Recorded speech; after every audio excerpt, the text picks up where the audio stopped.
Hi, everyone. I'm Norman Schafer. Welcome to our podcast today. Today, we're exploring the stunning Tanna Island of Vanuatu with the team from Whitegrass Ocean Resort, Lindle. It's a beautiful beachfront property. I've been there myself, and it offers diving adventures, volcano tours, and island culture like no other.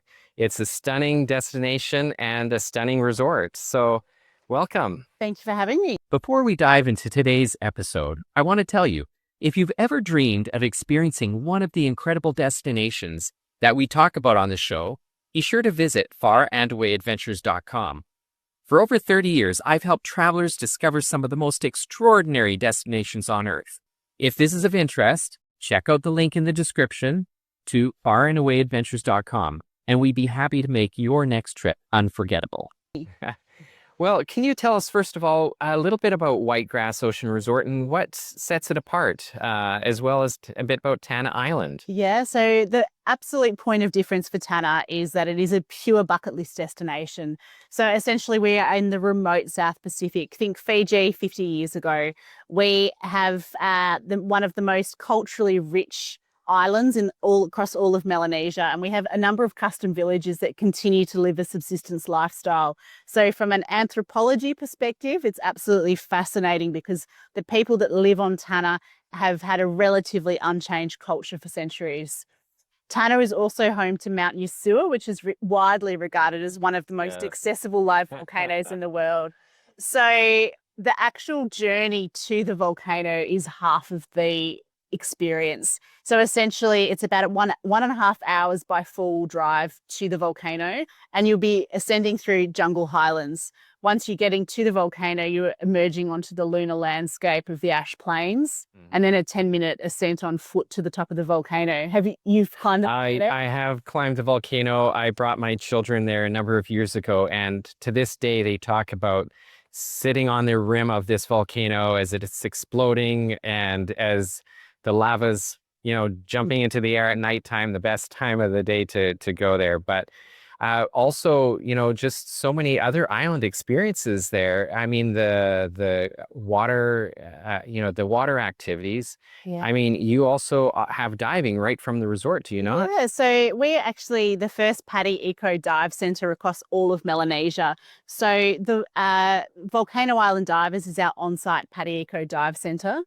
And we have shore and boat diving straight off the resort. So essentially we have a purpose-built jetty that extends from our restaurant to the outer reef. And so at the end of the jetty, we've got an 8-meter drop-off. And then from there, you can swim and dive through to 20-meter depths. We have a series of coral bommies, reef walls, grottos, caves, swim-throughs, immersive aquarium-like blue holes. And then one of the most famous things is the Lemnat Blue Cave. Did you get an opportunity I didn't have a chance to see that. So the Blue Cave is about 30 minutes by boat trip. We leave from the end of the resort jetty. And then when you get there, we time it so that you're there for high noon. So the sun will be streaming down and opening in the cave roof. So essentially you need to be able to swim without a life jacket because you need to be able to do a duck dive into the cave. Once you're in there, you can then sort of climb up onto a rock and have a little relax. But the sun is just streaming through. It's almost like swimming in a cathedral. Okay. So it's absolutely iconic. Is there a certain time of day that's the best time to go there? We do 2 tours. We do one at 9 o'clock in the morning and one at 1 o'clock in the afternoon. And basically any of those middle of the day times is when you get the beautiful effect of you can either get the sun streaming straight down or on an angle, and each have their own unique charm. So a lot of people will do multiple trips to sort of watch how the colour variation changes. But because the water is gin clear, and we have a school of yellow striped goatfish that live in there, so they're very curious and they'll come up and they'll swim around with you. But you get these incredible silhouette photos. So if you do have underwater photography gear, it's highly recommended to take on that trip. Wow. Or even we do hire out some sort of, the bags that you can put your iPhone in. So you can even swim in with that. And when you get onto dry, up onto a rock, you can take those incredible photos inside. Wonderful. Wow. I guess, and what about snorkeling? Are there some good snorkeling spots really close by? Absolutely. So if you're a strong swimmer, you can snorkel straight onto the reef wall. I do recommend that for strong swimmers because when we have an incoming tide, you do get a little bit of a surge. We do actually have a rope anchored out there so you can help pull yourself in a little bit. But I would recommend that for a strong swimmer. The best thing is for families are the blue holes. So we have Blue Hole 1 and Blue Hole 2, which are both within a 5 to 10 minute walk from the resort. And then basically you can walk out there with some reef shoes on, and we choose a very well-worn piece of coral so we don't break the live coral. And then when you're in there, you're essentially diving in an aquarium. Wow. Wall to wall surrounding you is just vibrant, pristine coral. All of the Nemo fish, the anemone fish, we've just had the sea slug census. And so for the muck divers, there's all the nudibranchs on the sandy bottoms. So there's a lot to see and do in the blue holes.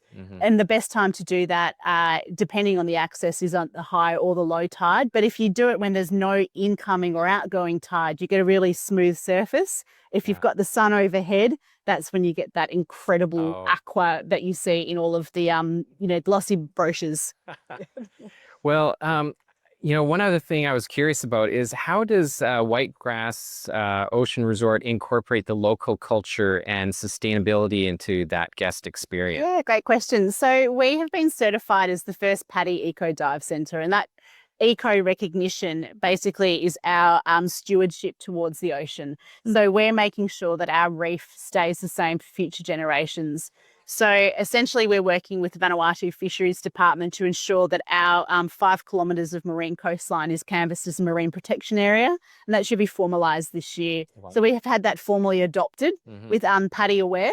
Okay. And so we are also Greenfin members. So we're PADI Ocean torchbearers, and for each of our divers, we are explaining to them, not touching the live coral, respectful photography. We do have humpback whales cruise through for the seasonal whale migration. So talking about, how we can interact respectfully and from the appropriate distance. We also have a visiting dugong. They live in the seagrass. We're on a coral stretch, so it very much visits.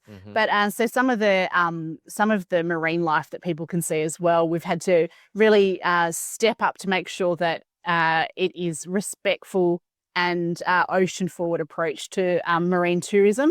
The other thing we're doing is we train our local staff to become PADI dive operators, to become PADI divers. So we take a number of our local staff through training to get them up to being PADI dive masters.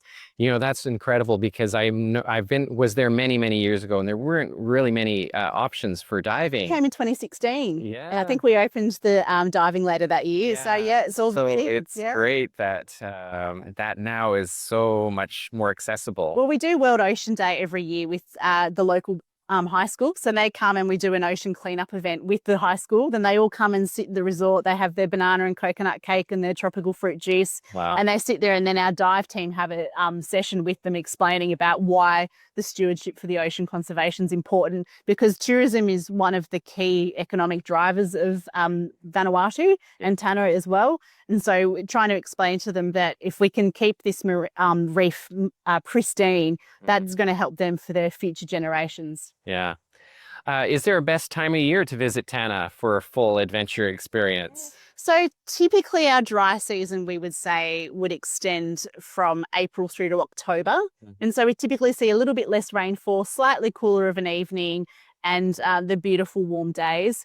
We do have higher rainfall on the other months. However, we are a 12-month destination. Yes. And you know what? That's true. I mean, sometimes people are just looking at the rainy season and the non-rainy season, but the rainier season isn't that much wetter, and you still have beautiful temperatures year round there. So absolutely, even if you do get wet, you dry off pretty quick. Absolutely. We say whatever the weather, have a wonderful day. So I think you can very much, and I think if you're doing up the volcano, you do take a light jacket, you do take sturdy shoes, you do those sorts of things. But beyond that, it is very much a, flip-flops and Birkenstocks and a very relaxed, resort wear's not in sight. It is just salty hair and barefoot kind of destination. Yeah, wonderful.